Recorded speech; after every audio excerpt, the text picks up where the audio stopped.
Tudi v letošnjem študijskem letu pripravljamo turnirje v košarki 3x3 za naše člane Zdrave zabave.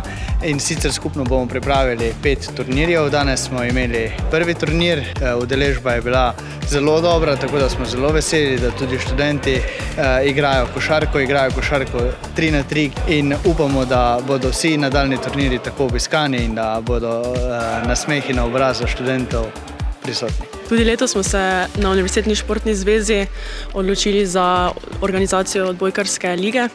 Danes smo igrali prvo kolo in sicer smo lahko že danes videli, da so ekipe zelo kvalitetne in da bo liga zelo zanimiva, tako da vabljeni vsi, ki pač spodbujajo ekipni šport in predvsem odbojko, da si tudi gledajo eno od teh študentskih tekem.